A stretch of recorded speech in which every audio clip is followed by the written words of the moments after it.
स्वागत है आप सबका अपने यूट्यूब लेक्चरर में। तो आज एक बार फिर हम आप सबके बीच में लेकर आ गए हैं यूपी बोर्ड एग्ज़ाम, जो कि क्लास 10th का है, विज्ञान का एग्ज़ाम। वो हमारा जो कि होने वाला है 27 फरवरी को होने वाला है। उसी को बात को ध्यान में रखते हुए मैं आप सबके सामने एक क्वेश्चन पेपर लेकर आया हूं, जो कि 2023 का है। हमारा जो संकेतांक रहेगा वो ये रहेगा। ऐसे में क्या होता है कि हम ढूंढते हैं कि हम पूरे साल नहीं पढ़े हैं और क्या पढ़े हैं, चूँकि हमारे बोर्ड एग्जाम में आए। इसी को बाद में नज़र रखते हुए मैं आपके सामने लेकर आया हूँ कि कौन सा क्वेश्चन इंपॉर्टेंट है और कौन से क्वेश्चन को हम पढ़ लेंगे मन लगा के, जो कि हमारे 27 बोर्ड एग्जाम में आएगा। तो आइए आपको बताते हैं हमारे 27 बोर्ड एग्जाम में कौन सा पेपर आने वाला है। ठीक है, चलिए स्टार्ट करते हैं। तो अब हमारा इसमें खंड, इसमें खंड ख ग में आएगा आपका।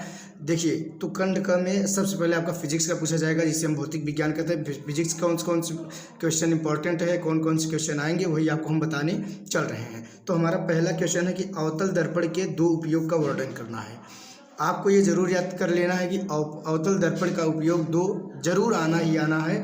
इतना आप माइंड में एकदम सेट कर लीजिए कि अवतल दर्पण का जो उपयोग है हम उसे मन लगा के पढ़ लेंगे। दो उपयोग है तो 2 नंबर का हमारे ये फिक्स रहेगा। और आपको बता दें, यूपी बोर्ड एग्जाम में हर ईयर को ये आपका पूछा जाता है कि कौन सा मतलब अवतल दर्पण का दो उपयोग क्या है। उसके बाद क्या है, दीर्घ दृष्टि दोष क्या है, इसका निवारण कैसे करते हैं। ये भी आपका हर बोर्ड एग्जाम में लगभग लगातार पूछा गया है कि 20, 21, 22 में लगातार पूछा गया है कि दीर्घ दृष्टि दोष क्या है और इसके मतलब कैसे निवारण किया जाए, इसका सॉल्यूशन कैसे किया जाए, ये आपको पूछेगा। तो ये भी आपको याद कर लेना है हमारे बोर्ड एग्जाम में, जो कि 2022 में आया था 2 नंबर का। तो आपको ये जरूर याद कर लेना है। ठीक है, उसके बाद आपका है कि उत्तल लेंस द्वारा आवर्धित प्रतिबिंब बनने की क्रिया का आरेख दर्शाइए। ये भी सिर्फ आपको इसमें आरेख दर्शाना रहेगा। आप इसको जरूर तैयार कर लीजिएगा। ये भी बोर्ड एग्जाम में लगभग ये 3-4 नंबर का आता है। तो आपको ये इसमें आरेख दर्शाने के लिए जरूर आपको याद कर लेना है। उसके बाद क्या है कि श्वेत, ठीक है, इसके बाद क्या है, श्वेत प्रकाश के विक्षेपण से आप क्या समझते हैं। श्वेत प्रकार वर्ड में प्राप्त विभिन्न रंगों का क्रम लिखिए। ये आपका 4 नंबर का पूछा जाता है बोर्ड एग्जाम में। ये 4 नंबर का पूछा जाता है। ये 20 में आया था, 21 में आया था और 22 में मतलब लगातार ये पूछा गया था कि जो श्वेत प्रकार का वर्ड विक्षेपण होता है वो किस प्रकार होता है और इसका वर्ड क्रम मतलब रंगों का क्रम कैसे लिखना है, ये आपको याद रखना है। उसके बाद हमारा 5वां है कि वैद्युत विभव, क्या वैद्युत विभव या वैद्युत विभवांतर की परिभाषा तथा इनके मात्रक लिखिए। आपको वैद्युत विभव लिखना है, जिसे हम वोल्ट कहते हैं, और उसके विभवांतर वोल्टता का आपको इसमें मात्रक लिखना है। ठीक है, इसको आपको ये भी लगभग 4 नंबर का पूछा जाता है, क्योंकि 2 टॉपिक है और दोनों टॉपिक का अलग अलग क्या लिखना है, मात्रक भी लिखना है। सभी के 1 नंबर का आता है, तो इसमें आपको 4 नंबर मिलना ही मिलना है। ये भी आपके 2022 में आया था, आशा करता हूँ कि इसमें भी आएगा। उसके बाद हमारा क्या है कि जो भी बहुत इंपॉर्टेंट है कि एक प्रिज्म से प्रकाश का अपवर्तन क्रिया चित्र द्वारा समझाइए। आपतन कोण तथा विचलन कोण को चित्रित भी दर्शाइए। ये है इजी बहुत ज़्यादा है, बस आप एक बार मन लगा के उसको देख लेंगे, समझ लेंगे, फिर आपको मिल जाएगा। अगर आपको इसका सॉल्यूशन चाहिए तो वीडियो को कमेंट में ज़रूर बताइए और अपने दोस्तों तक पूरा शेयर कर दीजिए इस वीडियो को। उसके बाद हमारा ये पूछ रहा है कि ये आपका 6 नंबर का आता है। ये आपको एकदम भूलना नहीं है कि ये आपका 6 नंबर पे आता है। ये लगभग हमारे प्री बोर्ड में भी पूछा गया था, जो है हमारे 2022 के प्री बोर्ड में, 2023 के भी प्री बोर्ड में ये आया था। ये आपको जरूर याद रखना है। इसके विचलन कोण को दर्शाना है। ये 6 नंबर का पूछा जाता है। थोड़ा सा आपको डिफाइन करके लिख देना है। ये हम सभी जानते हैं कि विद्युत में जो सबसे इंपॉर्टेंट होता है वो क्या है, विद्युत मोटर का नामांकित चित्र एवं आरेख बनाना है।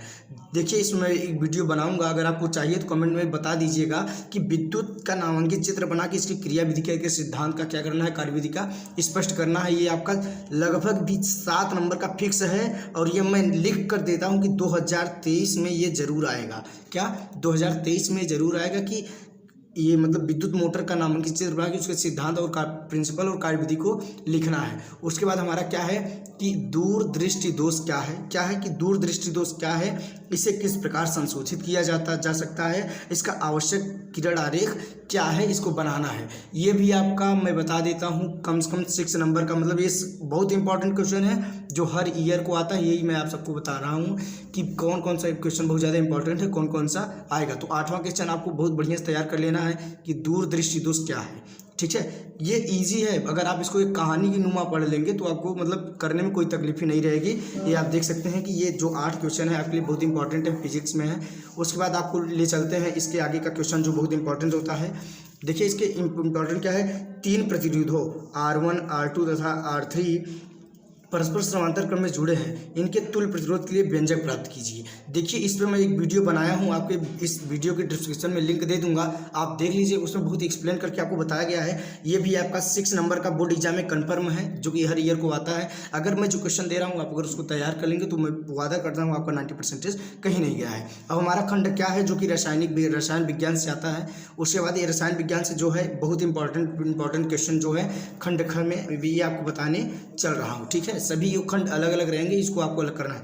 कह रहा है निम्न रासायनिक समीकरण में से आक्सी तथा अपचयक कारण का देते हुए उसका क्या लिखिए, उदाहरण लिखिए। अपचायक पदार्थ का देते हुए उसको लिखिए। ये जो रिएक्शन आपको दिए गए हैं इसमें आपको आक्सी और अपचायक पदार्थ को कारण देते हुए लिखना है कि जो रिएक्शन दिए गए हैं। और दूसरा हमारा क्या है, कास्टिक सोडा तथा प्लास्टर ऑफ पेरिस के उपयोग लिखना है। ये उपयोग आपको एक नंबर का लिखना रहेगा, जिसमें आपको 2 नंबर कन्फर्म मिलना है। उपयोग पे आपको समझ लीजिए कन्फर्म है, 2 नंबर कहीं नहीं जाएगा। उपयोग एकदम रास्ते पे चलते आप याद कर लेंगे। बस आपको इस क्वेश्चन को समझ लेना है और अपने उस जो भी क्वेश्चन बैंक वगैरह खरीदे हों उसमें आप देख कर इसको जरूर तैयार कर लीजिए।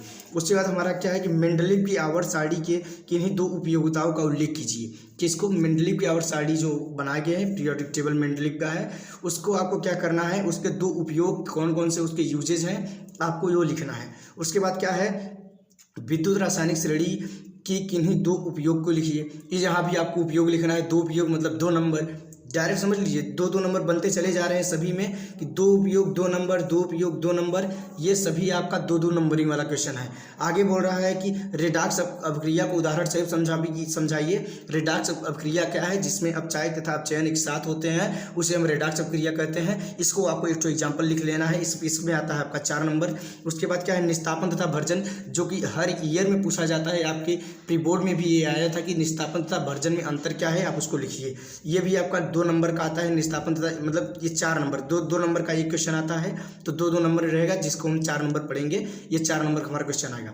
उसके बाद क्या बोल रहा है, कार्बन की सर्वतोमुखी प्रकृति को दर्शाइए कि कार्बन की सर्वतोमुखी प्रकृति क्या होती है, आपको उसमें दर्शाना रहेगा। तो ये भी आपका 4 नंबर का क्वेश्चन, जो कि बोर्ड एग्जाम में हर ईयर को फिक्स रहता है। ये आपका खंड ख का क्वेश्चन है, बहुत इंपॉर्टेंट क्वेश्चन है, आप बढ़िया से देख सकते हैं। ठीक है, तो आपको इन सबको मैं अभी सॉल्यूशन क्यों नहीं दे रहा हूँ कि अभी अगर अभी से आप पढ़ते रहेंगे तो अगर आगे जाएंगे तो आपको बहुत ज़्यादा हेल्पफुल मिलने वाला है। तो आपको अभी ये जो बहुत इंपॉर्टेंट क्वेश्चन है, अगर आप इनमें से जो मैं दे रहा हूँ अगर तीनों तैयार कर लेंगे तो आपका इसमें से 7 नंबर बोल रहा हूँ कहीं नहीं गया है। ये क्वेश्चन जो है 3 पर टिप्पणी लिखना रहता है, इसमें से आपका 7 नंबर कहीं नहीं गया है। आपको इसको जरूर तैयार कर लेना है कि कार्बन यौगिकों में ऑक्सीकरण अभिक्रियाएं समजातीय श्रेणी क्या है, साबुन का अपमार्जक निर्मलीकरण क्या है। अगर आप इन सब पे एक कमेंट तैयार कर लेते हैं, टिप्पणी तैयार कर लेते हैं, तो आपका 7 नंबर कहीं नहीं गया है। हर सब 2 लाइन का चाहिए, तो कमेंट में अगर आप बताएंगे तभी हम इस पर वीडियो बनाएंगे। और इस वीडियो का टारगेट है 1K लाइक अगर पहुँच जाएगा तो आप पे इस जितने भी क्वेश्चन है सभी वीडियो को सॉल्यूशन जरूर मिलेगा। जल्दी से आप लोग सपोर्ट करें बस। उसके बाद हमारा जो है कि अब इसे देखिए, आपको इस प्रकार पूछ सकता है अथवा करके एक क्वेश्चन और पूछ सकता है, जो कि 7 नंबर का ही रहेगा। अगर आप इसको तैयार कर लेते हैं तो और बढ़िया है कि एथेनॉल का 4 रासायनिक अभिक्रिया लिखिए। एथेनॉल जो है हमारा, इसका 4 रासायनिक अभिक्रिया लिखना है। उसके बाद क्या है, इसके 3 उपयोग को भी लिखना है। ये बहुत ईजी है, चाहिए तो कमेंट में बताइए बस, वरना ऐसे वीडियो नहीं मिलने वाली है। सबका एक डिमांड होता है, हमारा भी तो डिमांड है, तो आप हमारी डिमांड को पूरा करिए। अब हमारा खंड का जो कि जूलॉजी मतलब बायोलॉजी में आता है, तो बायोलॉजी में मतलब जीव विज्ञान में आपका जो सिर्फ आपको इसमें 6 क्वेश्चन तैयार कर लेना है। 6 में आपका पूरा का पूरा फंसना है, जो कि हर ईयर को आता है। ठीक है, क्योंकि 10th में बायोलॉजी ज़्यादा नहीं है, बहुत ईजी ही है। उसके बाद क्या है, परागण तथा परागण में विभेद, मतलब इसका अंतर बताना है, जो कि 4 नंबर का रहेगा ये। ठीक है, 2 नंबरिंग वाला मैं नहीं दिया हूँ। वन संरक्षण क्यों आवश्यक है, ये भी बहुत आप अपने भाषा में लिख सकते हैं कि वन संरक्षण वो क्यों आवश्यक है, क्यों क्या है, तो इसको भी आप लिख सकते हैं। इसको भी 4 नंबर का आपका क्वेश्चन है। उसके बाद स्वपोषी क्या है, स्वपोषी जो अपने आप से खाना बनाते हैं, ये भी सही है। तो इसको आप उदाहरण देकर संक्षेप में लिखिए, तो आप लिख ही सकते हैं, जो कि ये 4 नंबर का आता है। तो मतलब आपका 4 नंबरिंग वाला क्वेश्चन जो पर डे मतलब हर ईयर को पूछा जाता है वो आपका तैयार है। है। उसके बाद क्या है कि श्वासोच्छ्वास एवं श्वसन में अंतर, जो कि मैं अभी वीडियो बनाने चल रहा हूँ कि प्रमुख अंतर क्या क्या है उसको आपको लिखना है। ठीक है, श्वसन में अंतर और संतुलित भोजन का विवरण दीजिए कि संतुलित भोजन क्या होता है, इसका विवरण हमें देना है। उसके बाद क्या है, मेंडल के नियमों का एक एक उदाहरण सहित समझाइए। देखिए ये आपका 7 नंबर का पूछा जाता है। ठीक है, अगर आप इसको, मैं भी बनाने चल रहा हूँ वीडियो, अगर आप इसको लिख लेंगे समझ लीजिए 7 नंबर आपका बन गया, मतलब पास मार्क का कहीं नहीं गया है। जो मैं अभी आपको PDF दिया हूँ, आप इसको बढ़िया से देख लें। ठीक है, खंड ग का ये है, उसके बाद हमारा खंड ख का जो आता है, ऊपर भी हमारा खंड क का कुछ है तो उसको भी देख लीजिए, और हमारा खंड ख यहाँ पे है तो इसको भी आपको कर लेना है, और इसको भी आपको बढ़िया से मन लगा के पढ़ लेना है। जो भी है सभी आपका मतलब तैयार होने वाला है। मिलते हैं अगले वीडियो में। सॉल्यूशन चाहिए तो कमेंट करें, और लाइक जितना टारगेट है उसका आप अपना पहुँचाइए।